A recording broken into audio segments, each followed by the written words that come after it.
What is stronger, Yousef, their army or our peace? This is the question at the heart of Yousef Bashir's story. It's a question that echoes through generations, challenging us to consider where true strength lies, in force or in the courage to seek peace. The words of my father, "Love and pain in Palestine is more than a memoir. It's a testament to the resilience of the human spirit."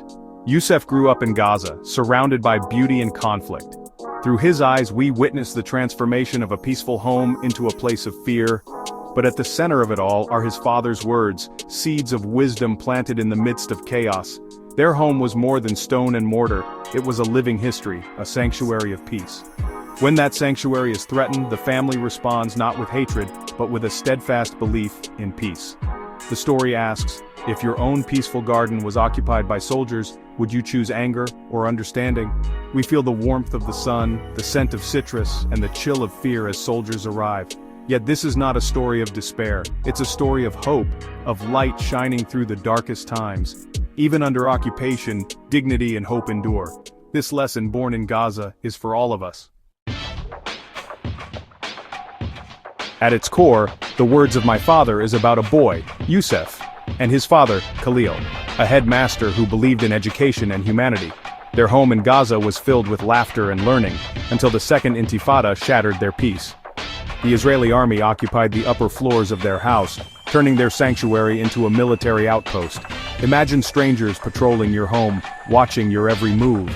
Despite this, Khalil taught his children kindness, even to the soldiers. He offered them tea, spoke with respect, and insisted on seeing their humanity. Peace, he believed, was a daily choice. For a young boy, this was a difficult lesson. How do you show empathy to those who take your home? But Khalil's words took root. When Yousef was shot and paralyzed by a soldier, the family faced their greatest test. Instead of bitterness, they chose forgiveness. The journey to heal Yousef's body became a journey to heal his soul.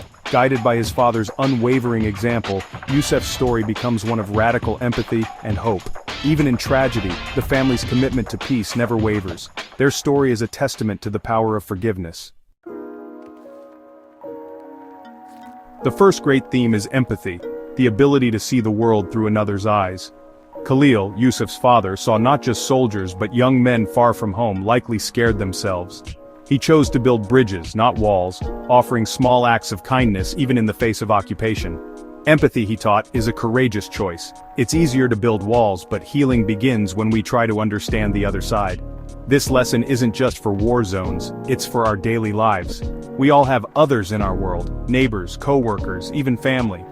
The book asks, what if we tried to see their perspective? After being shot, Yousef could have chosen hate. Instead, he remembered his father's words and saw the soldier as a frightened young man. This act of empathy freed Yousef from anger and began his healing. Empathy is not weakness, it's a superpower. It transforms pain into purpose and turns enemies into fellow human beings. It's the first step toward healing any division. The next theme is the true meaning of strength. Society tells us strength is power, control, or force. But Khalil asks, what is stronger, their army or our peace? True strength, he teaches, is found in nonviolence and dignity. Like an oak tree in a storm, the family's roots, principles of peace, hold firm. The occupation tries to break their spirit, but their commitment to peace is unshakable. This strength is not passive, it's resilient and active. In our own lives, we face storms, conflict, pressure, anxiety. The book reminds us, we can choose to be the oak tree anchored in our values. For Yousef, this inner peace becomes his lifeline after tragedy. He could choose anger, but instead he chooses his father's path. His decision to build understanding, not fight, is his ultimate act of strength. He transforms pain into hope, showing that peace is a creative force for good. The peace his father spoke of is not just the absence of war, but a powerful force for change. This lesson is as relevant today as ever. Another key theme is the deep connection to home and land. For Yousef's family, home was identity, a living history built by ancestors. The gardens and olive trees were part of their soul. When soldiers occupied their house, it was more than a loss of space. It was an attack on their story. Imagine your own home invaded, your memories trampled, yet the family refused to leave. Staying was an act of peaceful resistance, a way to say, you can occupy our rooms but not our spirit. Their presence was a refusal to be erased. In a world where identities are threatened, holding on to home is an act of courage. The land was their story, and to abandon it would be to abandon themselves. They cared for what they could, living with dignity. This teaches us to cherish our own roots, whether a place, a culture, or a belief. The world may challenge our identity, but we can stand firm with quiet confidence. The book reminds us, our stories matter. Why does Yousef Bashir's story matter now? Because the challenges he faced, division, conflict, misunderstanding, are universal. Today, the canyon between us and them seems wider than ever. The book offers a map for navigating this terrain. Empathy is more urgent now. In a world of online shouting and quick judgments, Khalil's lesson: see the person, not the label. Listen, don't just react. If we build bridges instead of walls, we can begin to mend our society. The strength of peace is just as relevant. True strength is resilience and integrity, not aggression. Our leaders and communities need this kind of strength.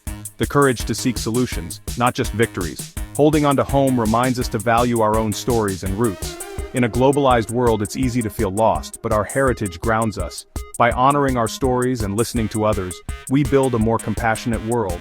Yousef's story is not just about Palestine, it's about the human heart. It's a guide for living with courage, love, and hope. As we close the words of my father, we're left with possibility, not despair. The book doesn't offer easy answers, but it gives us a starting point, a compass for our own actions. The echo of a father's wisdom reminds us, peace begins within. Where are the conflicts in your life? Where do you see us versus them? The book nudges us. Can you choose empathy over anger? Can you build a bridge where there's a divide? We all have a role in making the world more peaceful. Yousef's father didn't try to solve everything. He focused on his own actions and words. We can do the same, planting seeds of peace and kindness. Let the question linger: what is stronger, their army or our peace? The path forward isn't easy, but this story lights the way, one step at a time.